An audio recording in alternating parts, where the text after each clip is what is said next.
High বন্ধুরা, আপনারা সবাই কেমন আছেন? আশা করছি খুবই ভালো আছেন। বন্ধুরা, আমাদের ভিডিও যদি ভালো লেগে থাকে তাহলে একটা লাইক করবেন, আর কমেন্ট করবেন, আর চ্যানেলটা সাবস্ক্রাইব করে পাশে থাকবেন। ধন্যবাদ আপনাদের সবাইকে আমাদের পাশে থাকার জন্য। জাইউন লুফ্যাংয়ের উপরে অ্যাটাক করে দিয়েছিল এবং তারপর থেকে এপিসোড শুরু হয়েছে। জাইউন তো অনেকগুলো অ্যাটাক করে দিয়েছিল, লুফ্যাং খুব সহজে তাকে হ্যান্ডেল করে নিয়েছিল এবং তার গার্ড সেখানে চলে আসে এবং সেই সাথে সাথে আরো দুটি গার্ড সেখানে চলে আসে এবং জাইউনকে ধরে ফেলে এবং তাকে সেই জায়গায় আটকে নেয়। এদিকে লুফ্যাংয়ের গার্ড তো তাকে খুব সহজভাবে হ্যান্ডেল করতেছিল এবং তাকে ধরে খাড়া করে রেখেছিল। সেই গার্ডগুলো জাওয়ুনকে খুবই টর্চার করছিল। এদিকে জাওয়ুন তো লুফ্যাংকে একদমই পছন্দ করতো না, তাকে খুবই ঘৃণা করতো এবং জাওয়ুন সে তখন বলতে থাকে, তুমি একবার আমাকে ছেড়ে দিয়ে দেখো, আমি যদি একবার ছুটতে পারি তাহলে লুফ্যাংকে আমি শেষ করে দেবো। এই জায়গায় তাকে আমি শেষ করে দেবো, তাকে কোনো মতে বাঁচতে দেবো না। আমাকে শুধু 2 মিনিট সময় দাও, তাকে আমি শেষ করে দিব। তারপরে যা কিছু হবে পরে আমি দেখে নেবো। দিয়ে গার্ড অনেকটা রেগে যায়, সে তখন বলতে থাকে, তুমি অনেক কিছু বলা শুরু করে দিয়েছো, তোমাকে এখানে আমরা শেষ করে দিতে পারি, আমাকে তা করবো না। এদিকে লুফ্যাং তখন আস্তে আস্তে সামনের দিকে এসে সে বলতে থাকে, তাকে ছেড়ে দাও এবং আমিও এসবের জন্য প্রস্তুত আছি, তুমি চাইলে আমার সাথে ফাইট করতে পারো। এদিকে লুফ্যাং তখন আরো তাকে বোঝাতে থাকে, দেখো তুমি আর আমি ফাইট করলে এতে তাদেরই লোকসান হবে, সেই কারণে আমরা চাচ্ছি আমাদের হোম টাউনকে প্রোটেক্ট করতে এবং আমাদের বাসা বাড়িতে প্রোটেক্ট করতে। তাহলে তুমি আর আমি ফাইট করে লাভ কি বলো? আমরা দুজন তো যা চাইছি সেম একই তো, তাই না? তাহলে তুমি আমাকে কেন ঘৃণা করো? আমি তোমার কি এমন ক্ষতি করেছি যে তুমি আমাকে এতটাই ঘৃণা করো? আমি তো কোনো কিছু খারাপ কিছু করিনি, তাই না? তুমি আমি যদি ফাইট করি তাহলে আমাদের তো দুশ্মনী বাড়বে এবং কোনো বন্ধুত্ব হবে না। কিন্তু আমিও চাইছি তুমি বন্ধুত্বের হাত বাড়িয়ে দাও, তাহলে খুবই ভালো হবে। কারণ তুমি যেমন তোমার বাসা বাড়িকে ভালোবাসো, ঠিক আমিও তেমনি আমার বাসা বাড়িকে খুবই ভালোবাসি। তুমি এটা কেন বোঝার চেষ্টা করছো না? এদিকে তো জাওয়ুন তো কোনো কিছু বুঝতে চাইছিল না, কিন্তু সে যে কথাগুলো বলছিল কথাগুলো ঠিকই। এদিকে লুফ্যাং তখন আরো বলতে থাকে, দেখো আমাদের দুশ্মনের সাথে ফাইট করতে হলে এবং জার কুইনের সাথে ফাইট করতে হলে তাহলে আমাদেরকে সবাইকে একসাথে হয়ে কাজ করতে হবে, তাহলে আমরা জিততে পারবো। না হলে আমরা কখনো জিততে পারবো না। তুমি এগুলো কেন বুঝতে পারছো না? এবং আমি চাই তুমি কিছু বোঝার চেষ্টা করো, তুমি তো কোনো কিছু বোঝার চেষ্টা করছো না। এদিকে লুফ্যাং তখন আরো বলতে থাকে যে জার কুইনের সামনে ফাইট করতে হলে আমাদের সবাইকে একসাথে মিলে কাজ করতে হবে, আরো অনেক সামনে বড় জন্য সমস্যা আসতে চলেছে, আমাদের সবাইকে সাবধানে থাকতে হবে। এবং এদিকে জাওয়ুন সবকিছু বুঝতে পারছিল, তার কথা ঠিক আছে। এদিকে লুফ্যাং বলতে থাকে, আমাদের ক্ল্যানের মধ্যে ফাইট হলে শুধু দুশ্মনী বাড়বে। এদিকে লুফ্যাং এর গার্ড তো তাকে খুবই রেগে দেখছিল, কারণ তাকে সে অনেকটাই আঘাত করে দিয়েছিল এবং দুটি গার্ডও অনেকটাই তার দিকে তাকিয়েছিল, ভেবেছিল লুফ্যাং মনে হয় তাকে মেরে ফেলবে এমনকি তার দুশ্মনকে। কিন্তু লুফ্যাং সারপ্রাইজলি তখন সে এরকম কোনো কিছু করে না। লুফ্যাং তখন বলতে থাকে, তাকে ছেড়ে দেওয়া হোক, এখান থেকে নিয়ে যাও তাকে, আমি আর কোনো কিছু করতে চাই না এইসব বিষয়। আমি চাই এইসব জিনিস এখানেই শেষ হয়ে যাক। সেই কারণে আমি তো এইসব দুশ্মনী জিনিস একদমই পছন্দ করি না। এদিকে যাও কিন্তু কথাগুলো শুনে অনেকটা অবাক হয়ে যায়, সে তখন লুফ্যাং এর দিকে খুবই অসহায়ভাবে তাকিয়েছিল। লুফ্যাং তো সে তো মারার বদলে কোনো কিছুই করলো না এবং সেই গার্ড ধরে অনেকটাই খুশি হয়ে যায় এবং তারা তখন তার সামনে নীল ডাউন হয়ে তখন তাকে সম্মান করে এবং তাদেরকে অনেকটাই সম্মান করে। এবং আমরা এই ম্যাচটাকে খুব ক্লোজ ভাবে দেখবো এবং খুবই শক্তভাবে দেখবো। আপনার সাথে যা কিছু হয়েছে তার জন্য আমরা আপনার কাছে মাপ চাচ্ছি। সেই গার্ড তাকে সেখান থেকে নিয়ে চলে যায়। এদিকে লুফ্যাং এর গার্ড তো সে অনেকটাই মন খারাপ করেছিল, কারণ তার দাইলান আপনার কাছে মাপ চাচ্ছে, আমার আসতে অনেকটাই দেরি হয়ে গেছে, আপনাকে আমি প্রটেক্ট করতে পারিনি, আপনি আমাকে মাফ করে দেন। লুফ্যাং এর গার্ড এইসব কথাই বলতেছিল।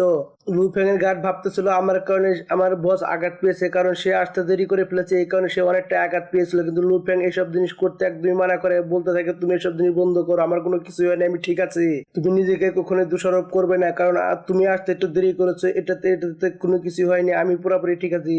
এদিকে লুফ্যাং সেই জায়গায় তখন কাল্টিভেশন করার জন্য বসে যায়। এদিকে দাইল্যান্ড তো সে তো ডোমেন পাওয়ার ইউজ করে সে তখন তাকে প্রোটেক্ট করতে থাকে এবং তার আশেপাশে একটা ব্যারিয়ার বানিয়ে দেয়। এদিকে লুফ্যাং সে জায়গায় তখন ভাবতে থাকে, আমাকে ভালো মতো কাজ কাম করতে হবে, স্টাডি করতে হবে এই জায়গায়। এদিকে অন্যদিকে দেখতে পাই আমরা আরো একটি লোক লুফ্যাংকে মারার জন্য সেই জায়গায় এসেছিল জার্ক কুইনের কাছ থেকে, জার্ক কুইনের সাথে মিলে কাজ কাম করতো। সেই লোকটি বলতে থাকে, লুফ্যাংকে মারার জন্য আমি এই জায়গায় এসেছিলাম, কিন্তু আমার কোনো লাভই হলো না। এদিকে আমার প্ল্যানটা কোনো কাজে লাগলো না।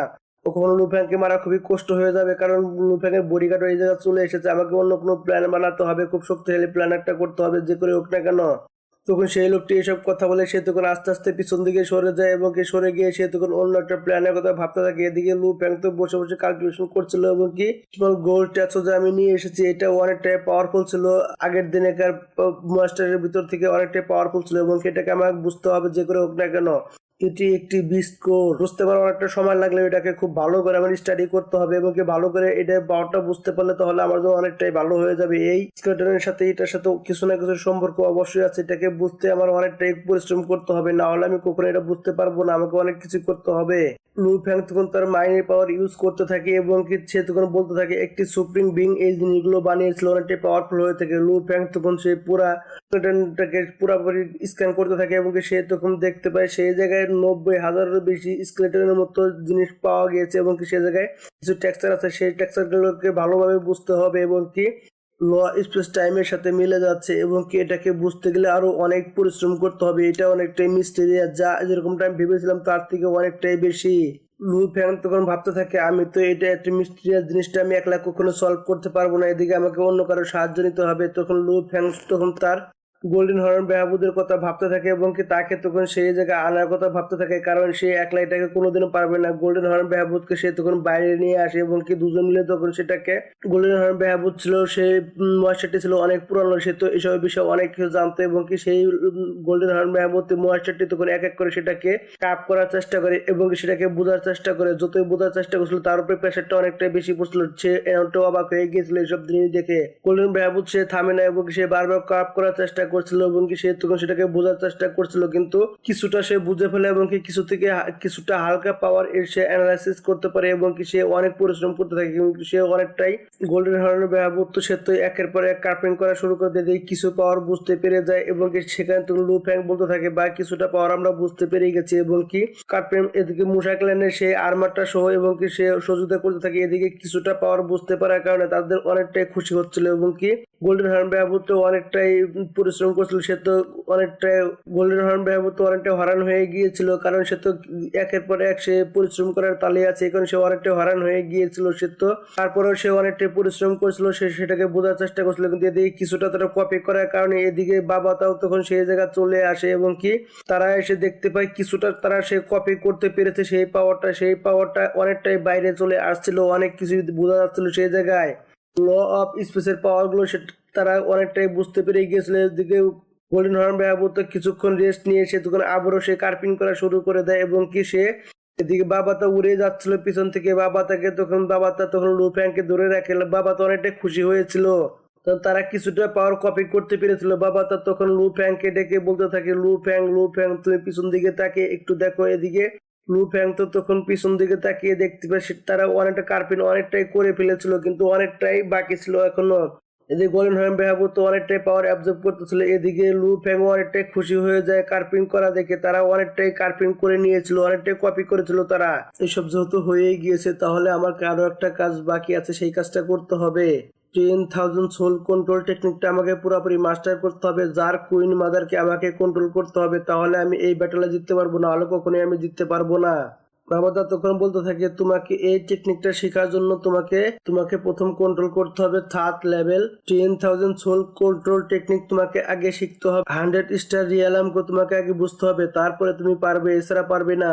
এটার যে প্রসেসটা অনেক সময় নিয়ে নেয়, 1 মিলিয়ন বছর লেগে যায় এবং কি 10 লাখ বছর লেগে যায় একটা পিক শর্ট মাস্টার হওয়ার জন্য। যখন তুমি ডিমন হান্টার সেই মাউন্টেন থেকে যখন তুমি ইনহেরিটেন্স হাসিল করেছিলে তখন থেকে তোমার পাওয়ারটা অনেকটাই বেড়ে গিয়েছে 3200 এবং কি তোমার পাওয়ারটা অনেকটাই বেড়ে গিয়েছে। এটা তো অনেকই ভালো, তোমার জন্য এই রাস্তাটা আরো অনেকটা আসান হয়ে যাবে, তোমার সময়টা অনেকটাই বেঁচে যাবে। এদিকে লু ফ্যাং তো সেখানে বসে বসে কাল্টিভেশন করতে লাগছিল এবং কি তার বডিগার্ড তাকে প্রোটেক্ট করছিল। এদিকে সেই লোকটিকে আমরা দেখতে পাই সেখানে সে বসে থাকতে এবং কি তার মাথা দিয়ে অনেকটা ঘাস বের হয়ে গিয়েছিল বাসার ভিতরে। এদিকে আমরা সেই জায়গায় আরো 100 বছর কেটে গিয়েছে এবং কি লু ফ্যাংকে আমি এখনো মারতে পারলাম না। লু ফ্যাংকে মারা আমার দ্বারা আর মনে সম্ভব হবে না, আমাকে অন্য কোনো রাস্তা বেছে নিতে হবে, আমাকে অন্য কোনো প্ল্যান করতে হবে। এদিকে লু ফ্যাং তো সেখানে বসে বসে এবং কি সে তখন অন্যদিকে লু ফ্যাং এর বডি তখন আস্তে আস্তে ইনভলভ হতে শুরু করে দেয়, কারণ লু ফ্যাং তো 100 বছর ধরে প্র্যাকটিস করছিল। লু ফ্যাং 3rd level soul control technique master করে নিয়েছিল এবং কি সে 100 বছর ধরে প্র্যাকটিস করছিল। সে খুব সহজভাবে সেই পাওয়ারটাকে অ্যাবজর্ব করে এবং কি তার বডি তখন আস্তে আস্তে ইনভলভ হয়ে শুরু হয়ে যায় এবং কি তার রিকমেন্ডেশন সবকিছু পুরো হওয়ার পরে এবং কি সে তখন ব্রেক থ্রু করে নেবে এবং কি সে তখন আরো অনেকটাই পাওয়ারফুল হয়ে যাবে। সে তখন তাদের বাসা বাড়ির দিকে চলে যাবে এবং কি সে তার হোম টাউনের দিকে চলে যাবে। তখন আমরা লু ফ্যাং এর অরিজিনাল বডিকে দেখতে পাই। লু ফ্যাং এর অরিজিনাল বডিটা ব্রেক থ্রু করার জন্য একদমই রেডি ছিল এবং কি তখন সেখানে আস্তে আস্তে ব্রেক থ্রু করে নেয় এবং কি লু ফ্যাং এর মানুষের বডিটা ইনভলভ হয়ে সে তখন পিক 89 লেভেল মাস্টার হয়ে গিয়েছিল এবং কি তার পাওয়ারটা অনেকটাই ভয়ঙ্কর হয়ে গিয়েছিল। এদিকে লু ফ্যাং তো অনেকটাই খুশি হয়ে গিয়েছিল। লু ফ্যাং এর ব্লাড লাইনকে দেখতে পাই অনেকটাই পাওয়ারফুল হয়েছিল। লু ফ্যাং যখন হালকা একটু প্রেশার দেয়, তার লু ফ্যাং এর হালকা একটু অ্যাটাকে বাবাদার দিমাগ সহ ঘুরে যায়, মাথা সহ ঘুরে যায়। এদিকে পুরো স্পেস শিপটাতেও হিলতে থাকে। এদিকে লু ফ্যাং তখন বলতে থাকে, এটা তো দেখো লু ফ্যাং এর ডিমন ক্রাউড ওয়ানকে আমরা দেখতে পাই, সেটা অনেকটাই পাওয়ারফুল হয়ে গিয়েছিল, অনেকটাই ইনভলভ করে গিয়েছিল। এদিকে ডিমন ক্রাউড ওয়ান তার রিয়েল মাস্টারের উপরে লেভেলে চলে গিয়েছিল এবং কি তার লুকটা অনেকটাই সুন্দর হচ্ছিল। এদিকে লু ফ্যাং এর লুকটা অনেকটাই চেঞ্জ হয়ে গিয়েছিল এবং কি তাকেও দেখতে খুবই সুন্দর লাগছিল। এদিকে লু ফ্যাং এর সেই ডিমন ক্রাউড ওয়ানটা তো তার সাথে মজা করতে থাকে এবং কি বাবাদের সাথেও মজা করতে থাকে। ক্রাউড ওয়ান কি কেউ যদি মাস্টার করে নিতে পারে তাহলে 108 রুট তার মিলে যায় এবং কি রিয়েল মাস্টারের উপরে যেতে পারে এবং কি তুমি যেহেতু 216 পেয়েছো তাহলে তোমার আরো এর সাথে বেশি কিছু করতে পারবে। তুমি এটা নিয়ে চিন্তা করো না, আসল বাচ্চা চাইতেও তুমি অনেকটাই পাওয়ারফুল বানাতে পারবে তোমার এই ওয়ানকে। এদিকে লু ফ্যাং তো তার ওয়ানকে অনেকটাই আদর করছিল এবং কি তাকে টাচ করে বলতে থাকে এবং কি তার আদর করে তাকে বলতে থাকে, তুমি কোনো চিন্তা করো না, তোমাকে আমি আরো ইনভলভ করবো এবং কি তোমাকে নিয়ে আমি অনেক জায়গায় ঘুরতে যাবো এবং কি তোমাকে আমি মোটর গড বানাতেও সাহায্য করবো। কিসের জন্য? তোমাকে আমি অনেক বড় বানাতে চাই এবং কি তোমাকে আরো অনেক বড় হতে হবে। তুমি কোনো চিন্তা করো না, আমার সাথে সাথে তুমি ইনভলভ হবে এবং কি তুমি আরো অনেক দূর এগিয়ে যাবে আমার সাথে সাথে, তুমি কোনো চিন্তা করো না। এদিকে লু ফ্যাং তাকে অনেকটা আদর করতে থাকে, বাবা তো অনেকটা আদর করতে থাকে তাকে। তখন লু ফ্যাং বলতে থাকে, গোল্ডেন হর্ন বাহুদের ভিতরে থেকেও আমি সেই ফ্যালো ক্রিস্টাল অ্যাবজর্ব করতে পারিনি, এখন তো এই ফ্যালো ক্রিস্টালটা এখন আমার অ্যাবজর্ব করার সময় হয়ে গেছে। তখন লু ফ্যাং তখন সেই ফ্যালো ক্রিস্টালকে অ্যাবজর্ব করা শুরু করে দেয়। যখনই সে ফ্যালো ক্রিস্টালকে অ্যাবজর্ব করছিল এবং কি গোল্ডেন হর্ন বাহুদের আমরা ট্রান্সফারেশন দেখতে পাই। দিকে যখনই সেটাকে সে অ্যাবজর্ব করে এবং কি তার পাওয়ারটা অনেকটাই বাড়তে থাকে এবং কি তার ব্লাড লাইনগুলো এক এক করে তখন সেখানে চেঞ্জ হতে থাকে এবং কি তার ব্লাড লাইনগুলো খুবই দ্রুত সাথে চেঞ্জ হতে থাকে। এদিকে লু ফ্যাং এটা একদমই সহ্য করতে পারছিল না। এদিকে গোল্ডেন হর্ন বাহুদ এবং কি লু ফ্যাং খুবই কষ্ট করছিল, তার এই কষ্টটা একদমই সহ্য হচ্ছিল না, এতটাই কষ্ট ছিল। এদিকে লু ফ্যাং তবু বলতেছিল যে এই ফ্যালো ক্রিস্টাল কি আবার কোনো কাজে আসবে এবং কি কাজ হয়ে যাবে, এতেই কি হয়ে যাবে নাকি, এইসব কথা সে বলছিল এবং কি সে অনেক কষ্ট করছিল। এদিকে গোল্ডেন হর্ন বাহুদের আমরা দেখতে পাই সে তখন এক এক করে ট্রান্সফরমেশন হচ্ছিল এবং কি তার অনেকটাই কষ্ট হচ্ছিল। সে তো কোনো মতে এদিক ওদিক বাড়ি খাচ্ছিল, সে কোনো মতে এসব জিনিসগুলো সহ্য করতে পারছিল না, তার খুবই কষ্ট হচ্ছিল। সে তো একই জায়গায় দাঁড়িয়ে এসে তো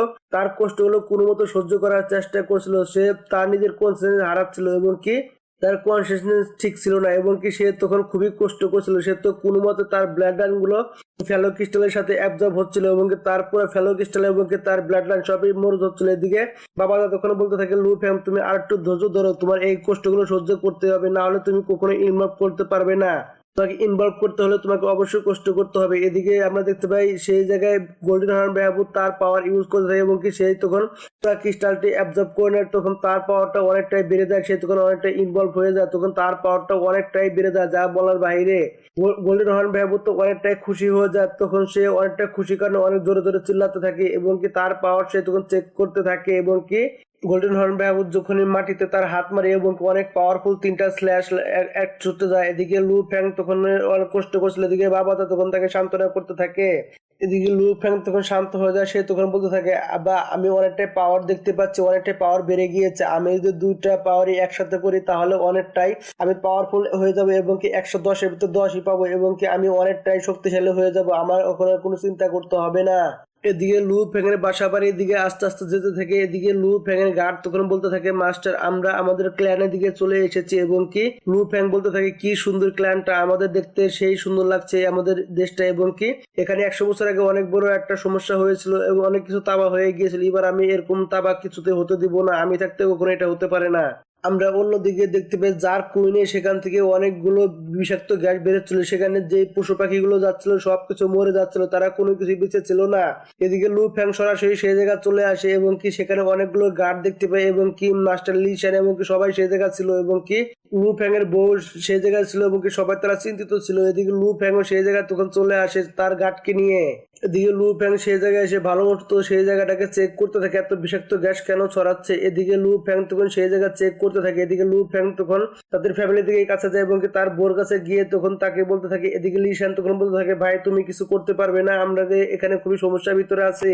এদিকে লু ফ্যাং তখন সে তখন বলতে থাকে, আমি কেন পারবো না, আমি অবশ্যই এরকমটা করতে পারি, জাগনেসকে আমি অবশ্যই কন্ট্রোল করব। এদিকে লু ফ্যাং তখন বলতে থাকে দাইল্যান্ড তুমি তাদেরকে সবাইকে এখান থেকে নিয়ে যাও, আমি চাইছি না তারা এখানে থাকুক, এখানে অনেক কিছু হলে হতে পারে, এখানে আমি পুরোপুরি সেফটি চাই, কোনো রকম কোনো সমস্যা চাই না। এদিকে দাইল্যান্ড তখন তার জাহাজ বের করে সে তখন সবাইকে নিয়ে সেখানে তখন চলে যেতে থাকে। এদিকে লু ফ্যাং সেই জায়গায় দাঁড়িয়ে থাকে। এদিকে লু ফ্যাং তখন তার বুকে সাহস নিয়ে সে তখন পাওয়ার ইউজ করতে থাকে এবং কি সে তখন গোল্ডেন হর্ন বেহাবুদের পাওয়ার ইউজ করে এবং কি সে যখন সেটার দিকে তাকাতে থাকে এবং কি সে জায়গায় তাকাতে সে দেখতে পায় সেটাকে অনেক ভয়ঙ্কর দেখা যাচ্ছিল এবং কি এদিকে আমরা লু ফ্যাং এর মাইনের ভিতরে দেখতে পাই অনেক হালচাল হচ্ছিল, সে জায়গায় অনেক তুফানের মতো হচ্ছিল এবং কি লু ফ্যাং তখন সেই জায়গায় দেখতে পায় জার্গের সবকিছু সে জায়গায় দেখতে পায় এবং কি বাসাবাড়ি দেখতে পায় এবং কি বাসাবাড়ি থেকে একটি চোখ খুলে যায়। এদিকে লু ফ্যাং সেটাকে দেখে সে তখন বলতে থাকে এই জার্ক কুইন খুব দ্রুতই 1 মিলিয়নেরও বেশি বাচ্চা তৈরি করবে। এদিকে জার্ক কুইনকে আমরা দেখতে পাই সেখানে শুয়েছিল। এদিকে লু ফ্যাং তো অনেক চিন্তার ভিতরেও ছিল। এদিকে লু ফ্যাং আরো বলতে থাকে এর যে মেন্টাল পাওয়ার জার্ক কুইনের অনেকটা বেশি, মেন্টাল পাওয়ারটা অনেকটা বেশি ছিল। এদিকে লু ফ্যাং তখন তার গোল্ডেন হর্ন বেহাবুদের পাওয়ার সে তখন ইউজ করতে থাকে এবং কি তখন সেটার ভিতরে চলে আসে এবং কি গোল্ডেন হর্ন বেহাবুদের পাওয়ার ইউজ করে সে তখন ভিতরে এসে দেখতে পায় অনেকগুলো এনার্জি কোর ছিল যা বলার বাইরে। এদিকে জার্ক কুইনের এনার্জি কোরগুলো অনেকটা বেশি ছিল। সে তখন লু ফ্যাং তখন তার সিক্রেট টেকনিক ইউজ করে সে তখন সেটিকে কন্ট্রোল করার চেষ্টা করছিল। এদিকে জার্ক কুইনকে আমরা দেখতে পাই সে তখন হঠাৎ করে তার চোখ খুলে ফেলে এবং কি লু ফ্যাং এর একটা অনেক বড় ঝাটকা খায় এবং অনেক বড় শক হয়ে যায়। সে তো বুঝতে পারছিল না কি হচ্ছিল এবং কি লু ফ্যাং এর সাথে সব এদিকে লু ফ্যাং দেখতে পায় সব এনার্জি কোর গুলো সব তখন একসাথে হচ্ছে এবং কি লু ফ্যাংও তখন অনেক মেন্টাল টর্চার হচ্ছিল এবং কি তার অনেক কষ্ট হচ্ছিল। সে জায়গায় লু ফ্যাংও তখন অনেক চিল্লাপাল্লা শুরু করে দেয়, তার অনেক কষ্ট হচ্ছিল। তখন লু ফ্যাং কিছুক্ষণ পরে অন্য একটি জায়গায় টেলিপোর্ট হয়ে চলে আসে এবং সাকসেসফুলি সে তখন সেটিকে লু ফ্যাং আস্তে আস্তে সামনের দিকে এগিয়ে যাচ্ছিল। তখনই তার পিছন থেকে কে যেন তার পা টেনে ধরে অনেকগুলো জার্ক এসে লু ফ্যাংকে আটকে এনে এবং কি তার উপরে সবাই তখন চড়ে বসে। এদিকে লু ফ্যাং তখন বলতে থাকে আমাকে খুবই শান্ত থাকতে হবে, শান্ত হবে, সব কাজ কাম করতে হবে, মাইন্ডকে শান্ত রাখতে হবে। তখন লু ফ্যাং তখন তার পাওয়ার ইউজ করতে থাকে এবং কি সেই জায়গায় তখন তার পাওয়ার ইউজ করে সব জার্ক গুলোকে নিমেষে খতম করে দেয়। সে তখন বাইরে চলে আসে। এদিকে লু ফ্যাং সেখানে এসেছিল। এদিকে জার্ক কুইন সেখান থেকে জেগে গিয়েছিল এবং কি জার্ক কুইন তখন সেখানে চলে আসে এবং কি লু ফ্যাং এর কাছে উড়ে চলে আসে। তখন তার সামনে দাঁড়িয়ে যায়, মনে হচ্ছিল জার্ক কুইন লু ফ্যাংকে মেরে ফেলবে, কিন্তু এদিকে জার্ক কুইন তখন লু ফ্যাংকে তখন মাস্টার বলে তখন সম্বোধন করে। এদিকে লু ফ্যাং তো অনেকটাই খুশি হয়ে যায় এবং কি লু ফ্যাং তো অনেক খুশি ছিল এসব কথা শুনে। এদিকে লু ফ্যাং তখন ভাবতে থাকে ঠিকই আমি তাকে কন্ট্রোল করে নিয়েছি বা আমি অনেকটাই খুশি হয়ে গেছি। এদিকে লু ফ্যাং সে তখন বলতে থাকে তোমার নাম কি, তুমি বলো দেখি আমাকে। এদিকে জার্ক কুইন বলতে থাকে মাস্টার আমার নাম হচ্ছে কি এরিনা। এদিকে লু ফ্যাং সে তখন বলতে থাকে এরিনা আমি তোমাকে একটা কথা বলতে চাই, আমি যদি তোমার ক্ল্যানের মানুষের সাথে তোমাকে ফাইট করতে বলি তাহলে তুমি কি করবে? তখন এরিনা এই কথা শুনে কিছুদিনের জন্য স্তব্ধ হয়ে যায়। সে তখন দিকে জার্ক কুইন কিছুক্ষণের ভিতরে বলতে থাকে মাস্টার আপনি যা বলবেন আমি তাই করব, আপনাকে আমি পুরোপুরি সহযোগিতা করার চেষ্টা করব। এদিকে তখন লু ফ্যাং তখন বলতে থাকে এরিনা তোমার তো কাল্টিভেশন অনেকটাই কম, তোমার কাল্টিভেশন মোটলের দিকে যাচ্ছে, তাহলে তোমাকে আমি কিভাবে সহযোগিতা করতে পারি, কিভাবে তোমাকে আমি মোটর বানাতে পারি, তুমি আমাকে বলো দেখি আমি তোমাকে কিভাবে সহযোগিতা করতে পারি। এদিকে লু ফ্যাং বলতে থাকে বলো এরিনা তোমার কি কি মেটেরিয়াল প্রয়োজন আমি তোমাকে এনে দিচ্ছি। এদিকে এরিনা বলতে থাকে মাস্টার এখনো আমার মোটলে হওয়া অনেক দেরি এবং কি বহুত সময় বাকি আছে, আমি এখনো মোটল হওয়ার যোগ্যতা অর্জন করিনি, এখনো বহুত দেরি আছে, কিন্তু মাস্টার আমি আপনাকে সহযোগিতা করতে পারি। এদিকে লু ফ্যাং তখন ভাবতে থাকে বা সে কতটা ভালো এবং কি তার ক্ল্যানের মানুষকে মারার জন্য আমাকে কত সহযোগিতা করবে, কত কিছু বুঝাচ্ছে আমাকে। বা এই না তখন বলতে থাকে আপনাকে একটা জাগ আর্মি বানিয়ে নিতে হবে। এদিকে লু ফ্যাং এর পিছনে আমরা দেখতে পাই বড় একটি বিস্ট এবং কি জাগ আর্মির একটি বিস্ট সেখানে চলে আসে এবং কি দেখতে অনেক পাওয়ারফুল মনে হচ্ছিল। লু ফ্যাং তো দেখে অবাক হয়ে গিয়েছিল। এই না তখন আরো বলতে থাকে যে বড় বিস্টটি দেখতে পাচ্ছেন এটি হচ্ছে জাগ বিস্ট, এটি খুবই প্রোটেক্টর, এটি সবই ব্যারিয়ারের জন্য সবচেয়ে শক্তিশালী এবং কি খুবই মজবুত এবং কি এরা অ্যাটাকও করতে পারে এবং কি যে ছোট মনস্টার গুলো দেখছেন এগুলো খুবই ফাস্ট হয়, অ্যাটাক করার জন্য সবচেয়ে বেশি ভালো, এগুলো খুবই দ্রুত এখান থেকে আরেকখানে যেতে পারে এবং কি এনিমিদের খুব সহজে মেরে ফেলতে পারে এবং কি তারা অ্যাটাকের জন্য খুবই পারফেক্ট এবং কি তাদের পাওয়ারটা অনেকটা বেশি থাকে, তারা কেউ কি চেঞ্জ করতে নেয় খুব সহজে চেঞ্জ করে না, অনেক দূরে গেলেও কোনো সমস্যা হয় না।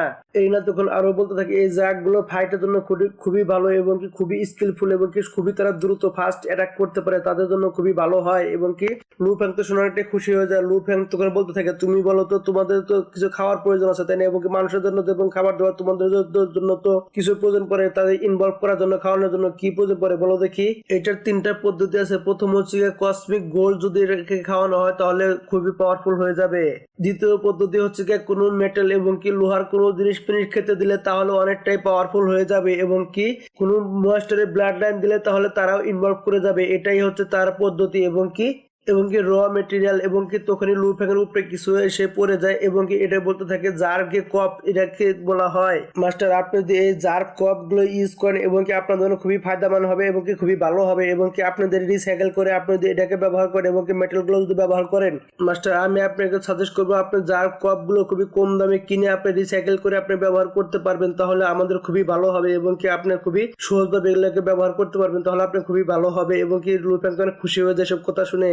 এদিকে লুফ্যাং তখন ভাবতে থাকে আমাকে যে করে হোক না কেন আমি তো সবকিছু জেনে গিয়েছি এবং কি আমাকে, এদিকে সে তখন আরো ভাবতে থাকে জার্ক কুইনের সব দিকে সব মানুষের দিকে চোখ গিয়েছে এবং কি তারা সবকিছু শেষ করে দিবে এবং কি আমাকে যে করে হোক না কেন 1 মিলিয়নেরও বেশি একটি জার্ক আর্মি ব্যবহার করতে হবে এবং কি আমাকে বানিয়ে রাখতে হবে এবং কি যে করে হোক না কেন আমাকে এই কাজটা করতে হবে। এবং কি লুফ্যাং এর জন্য একটি চ্যালেঞ্জ হয়ে দাঁড়িয়েছিল এবং কি জার্ক আর্মি বানানো এবং কি লুফ্যাং চেষ্টাও করছিল এবং কি কিভাবে সেটাকে বানানো যায় এবং কি পুরানো বন্ধুর সাথে দেখা করে সবকিছু ব্যবস্থা করতে হবে। লুফ্যাং তখন এটাই ভাবতে থাকে যে আমার পুরানো বন্ধুর সাথে যে করে হোক না কেন আমাকে দেখা করতে হবে। লুফ্যাং তখন সব কাজ কাম করে সে তখন বাইরে চলে আসে এবং কি দেখে তার বন্ধুরা আগে থেকে সেখানে দাঁড়িয়ে আছে এবং কি লুফ্যাং তখন সেখানে চলে এসে তখন দাঁড়িয়ে যায় এবং কি এদিকে মাস্টার লি শ্যান তখন সেখানে দাঁড়িয়েছিল এবং কি সে তখন টেনে এনে বলতে থাকে বড় ভাই তোমার কি সবকিছু কি শেষ হয়ে গিয়েছে নাকি সব সমস্যা কি সমাধান হয়ে গিয়েছে? এদিকে লুফ্যাং বলতে থাকে হ্যাঁ সব সমস্যার সমাধান হয়ে গিয়েছে। এদিকে লুফ্যাং এর বউ তখন বলতে থাকে তুমি কি ঠিক আছো? লুফ্যাং তো বলতে থাকে হ্যাঁ আমি ঠিকঠাক আছি। এদিকে লুফ্যাং তো আরো বলতে থাকে আমি সবাইকে সব বড় বড় ফ্যামিলি সবাইকে আমি জানিয়ে দিয়েছে যে জার্ক কুইন থেকে আর কোনো ডর হওয়ার কোনো চিন্তা হবে না, আর কোনো ভয় পেতে হবে না, জার্ক কুইনকে দেখে সবকিছু সমস্যার সমাধান হয়ে গিয়েছে। এদিকে লি শ্যান তখন বলতে থাকে ভাই তুমি জানো না আমাদের এখানে তোমাকে ছাড়া একদিনও বাঁচা সম্ভব না, কারণ তুমি ছাড়া এই এলাকাটাকে কে দেখাশোনা করবে, তোমাকে ছাড়া তো কেউ চলতে পারবে না তাই না? এদিকে মাস্টার লিশান তো চাপা মারছিল। এদিকে লুফ্যাং বলতে থাকে তাই নাকি ভাই? এদিকে লুফ্যাং এর বউ সে তখন বলতে থাকে, এদিকে লুফ্যাং এর বউ তো অনেকটাই খুশি ছিল। তখন লুফ্যাং এর বউ খুশি মনে বলতে থাকে তোমার জন্য আমি একটা পার্টির আয়োজন করেছি এবং কি তোমার জন্য খুব সুন্দর সুন্দর খাবারের ব্যবস্থা করেছি। আমাদের পার্টিতে শুধু খেলে আমাদের ফ্যামিলির লোকজনই থাকবে এবং কি চলো যাই। লুফ্যাং এর বউ তখন আরো আরো কথা বলতে থাকে যে তোমার কি আগেকার দিনের কথা মনে আছে? তুমি কি সেই দিনগুলো মনে করতে চাও? চলো যাই তাহলে আমরা সেই দিনগুলো মনে করতে থাকি, চলো যাই। এদিকে লুফ্যাং বলতে থাকে কি? অন্যদিকে আমরা দেখতে পাই লুফ্যাং আর তার বউ পুরোনো দিনের কাপড় চোপড় পরে সেখানে দাঁড়িয়েছিল এবং কি লুফ্যাং তখন এসব জিনিস দেখে সে তখন বলতে থাকে তুমি আগেকার দিনের মধ্যে পোলাপনের কাপড় চোপড় তুমি আমাকে কেন পরাচ্ছ? এদিকে লুফ্যাং এর বউ বলতে থাকে কেন তোমার কি এই ড্রেসে ভালো লাগছে না? তুমি এখন নামে তুমি মানুষ হয়ে গেছে এই কারণে তুমি সানগ্লাস পরে নাও। চালু করে বলছে সানগ্লাস পরিয়ে দেয়। তখন লুফ্যাং এর বউ বলতে থাকে চলো এখন তোমাকে খুবই সুন্দর লাগছে, চলো যাই এখান থেকে আমরা সামনের দিকে এগিয়ে যাই চলো। এদিকে এটির সাথে সাথে এপিসোডটাও শেষ হয়ে যায়। বন্ধুরা আমাদের ভিডিও যদি ভালো লেগে থাকে তাহলে একটা লাইক করবেন আর কমেন্ট করবেন আর চ্যানেলটা সাবস্ক্রাইব করে পাশে থাকবেন। ধন্যবাদ আপনাদের সবাইকে আমাদের পাশে থাকার জন্য।